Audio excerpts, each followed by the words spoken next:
Estou batendo um papo com o deputado Moisés Diniz, líder do governo na Assembleia Legislativa e deputado comunista, deputado do PCdoB.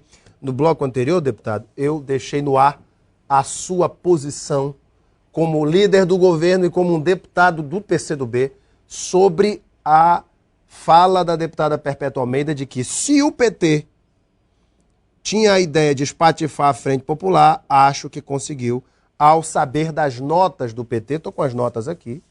A primeira nota diz o seguinte, ó: reconhecemos também que o Partido dos Trabalhadores tem legitimidade e história política para reivindicar a candidatura a prefeito pela Frente Popular.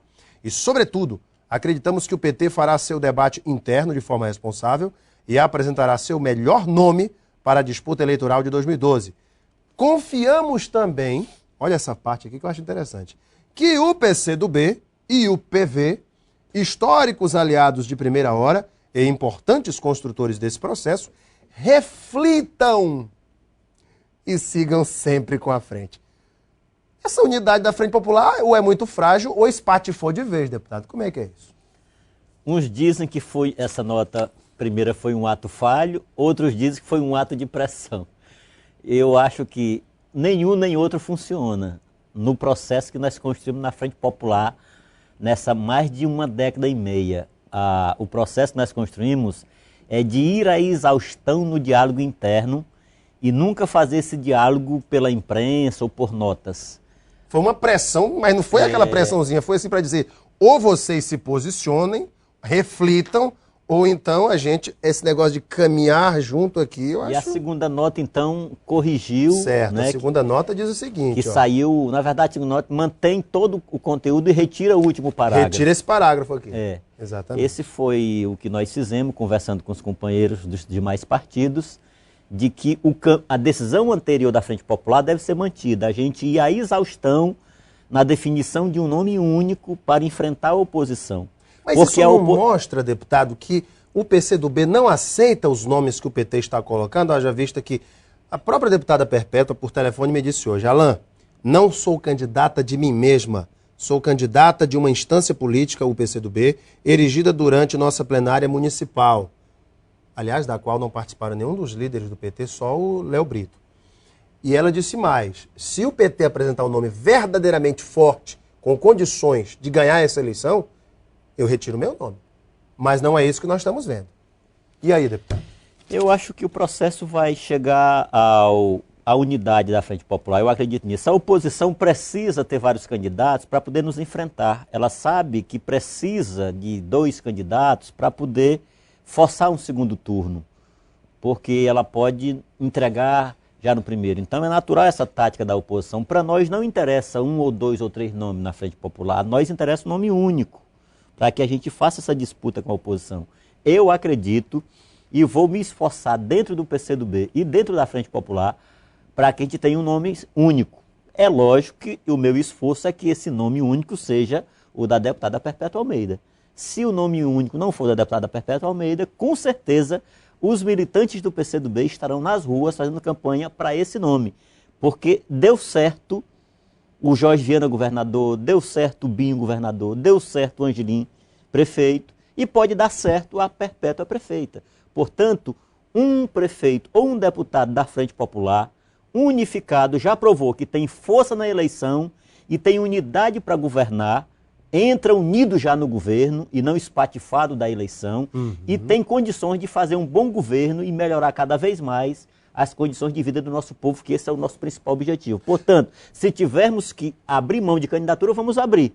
Depois de um extenso e longo debate... Que vai até o ano que vem, pelo que eu estou vendo. Eu sou da tese de que a gente deveria aguardar a chegada do menino Jesus junto com o candidato da Frente Popular. Eu acho que seria o ideal... Lá para o Natal, então. Para o Natal, o ideal seria o menino Jesus vir com um candidato ou uma candidata. Se pudesse ser uma menina, né? Se for uma candidata, o senhor acha melhor. Com certeza. Mas isso tudo não reflete que essa tão propalada unidade da Frente Popular anda muito fragilizada, deputado?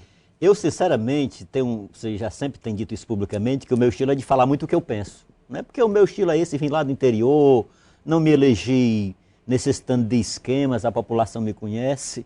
Então, eu não consigo ver essa guerra. Eu tenho opiniões sobre o PT, por exemplo. Eu acho que o PT é muito hegemonista. Às vezes tem município que o prefeito já é do PT e a maioria dos espaços do governo do estado ainda é do PT. Então isso é hegemonismo na gestão. E eu tenho dito isso publicamente. Exemplo, por exemplo, de município. Tarauacá. Tarauacá é um exemplo. Brasileia, Plácido de Castro, Jordão, Santa Rosa, quase 10 municípios. E o PT ouve isso da gente. Mas isso não é motivo para a gente espatifar a Frente Popular. É a gente dialogar, convencer os companheiros que é importante, o PSDC, o PRP, o PSB, os partidos terem espaço, não é disputa de cargo, é poder ter participação no governo, poder ter técnicos no governo, né? Esse debate eu faço abertamente, mas eu não consigo ver hoje, na relação no governo Tião Viana, dentro da Frente Popular, uma crise. Eu não estou conseguindo enxergar. Vamos correr aqui com o tempo, que realmente, deputado, a gente tem que correr com o nosso tempo. O senhor vai ser mesmo candidato a prefeito Aracá, como várias colunas políticas publicaram recentemente?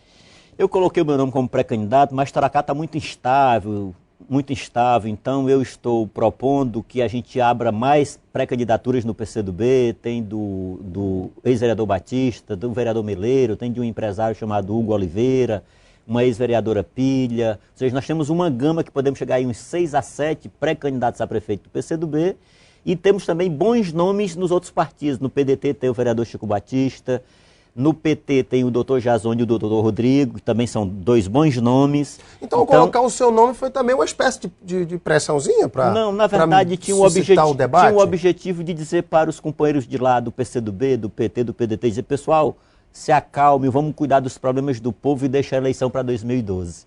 Porque estava muito conflagrado o debate, e após a não filiação da Marilete no PCdoB, criou uma espécie de desânimo na Frente Popular, e poderia acirrar a disputa imediatamente, e a colocação do meu nome cumpriu esse papel de ganhar um tempo que eu posso ser de fato o candidato ou não. Estou disposto a abrir em nome da unidade. Mas também pode ser o candidato, caso não se tenha um nome. Posso ser o candidato e terei maior honra em governar a cidade que me deu um mandato de vereador, de vice-prefeito e 3 mandatos de deputado. Será uma grande honra ser prefeito de Tarauacá. Um debate muito importante hoje na Assembleia foi a questão dos empresários da Via Chico Mendes, que passam hoje por uma situação realmente muito complicada. Em torno de 99% desses 50 empresários já receberam notificações judiciais que proíbem a venda, a alienação de seus comércios, de seus imóveis. Haja vista que a área em questão, que mede cerca de 360 mil metros quadrados, foi uma área que agora a União reclama. Esta área foi desapropriada em 1964 e doada para a construção do aeroporto, o antigo aeroporto Presidente Médici. A pista do aeroporto, com o terminal e tudo, não tomou toda essa área, e agora a União reivindica esses lotes através de ação judicial. Os empresários foram à Assembleia, clamaram aos deputados, nos ajudem, e, inclusive, eles dizem que têm os títulos de propriedade lavrados pelo cartório de Rio Branco, atestando a legitimidade da compra dos terrenos. Como é que está essa situação, deputado? O que pode ser feito? Primeiro, se for para o aspecto só da legalidade, 2/3 de Rio Branco é ilegal. Tem municípios que são todos ilegais, não tem nem título definitivo ainda. O governador Jorge Viana, o governador Tião Viana, agora mesmo entregou título definitivo de uma cidade inteira, como Taumaturgo, como Porto Walter, como bairros inteiros de Rio Branco são ilegais. Portanto, esse debate não deve ser posto. O que existe que são propriedades de 20, 30 anos, de quase uma centena de empresários e que envolve mais de 2.000 empregados diretos nesses estabelecimentos comerciais ou industriais ou de serviços. Portanto, é uma zona de comércio e indústria de Rio Branco. Portanto, é uma luta justa. Na quinta-feira nós vamos fazer uma reunião convidando o Ministério Público Estadual, Federal, PGE, Assembleia e a comissão deles para a gente formular uma proposta mais jurídica, mais sólida, para que a gente possa, a partir daí, entrar com ação política. O governador, a bancada federal, para que a gente possa solucionar esse problema, porque é como se fosse um vulcão que estivesse apenas saindo cinzas, mas quando aquilo ali sair a decisão e explodir, será um caos social para Rio Branco que a gente precisa deter antes que aconteça. Deputado, outro tema importante, o Brasil hoje debate a denúncia da revista Veja contra o ministro Orlando Silva dos Esportes, que estaria, segundo a revista, segundo denúncias de um policial militar, que também estaria envolvido nesse esquema, dizendo que o ministro chegou a receber dinheiro no estacionamento do ministério, oriundo de propina, por sua participação no esquema de desvio de recursos do programa Segundo Tempo do governo federal, com recursos destinados a várias ONGs no Brasil inteiro para ações de educação física, de educação e esporte realizados por essas ONGs. Resumindo, hoje, inclusive na conversa que eu tive com a deputada Perpétua Almeida, ela disse o seguinte: Alain, o ministro prestou depoimento agora à tarde lá em duas comissões em Brasília, na comissão de esportes e na comissão de fiscalização e controle da Câmara dos Deputados. E na hora que o ministro entrou, os deputados de oposição se retiraram em protesto contra o ministro. O clima está pesado em Brasília. O senhor acha que o ministro perde a cabeça? É mais um degolado no governo Dilma?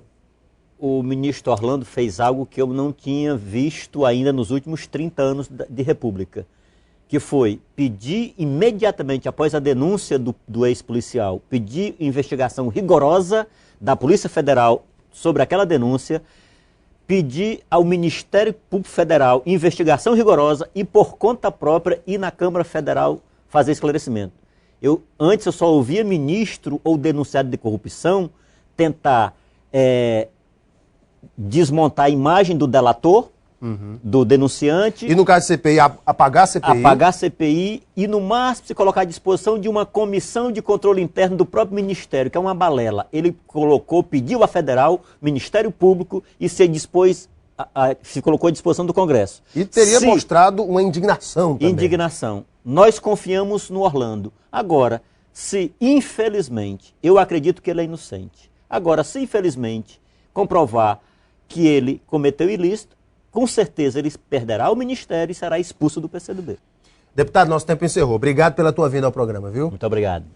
Para vocês de casa, muito obrigado pela sua audiência e o seu carinho. Um beijo imenso a todos, fiquem com Deus no coração e até amanhã.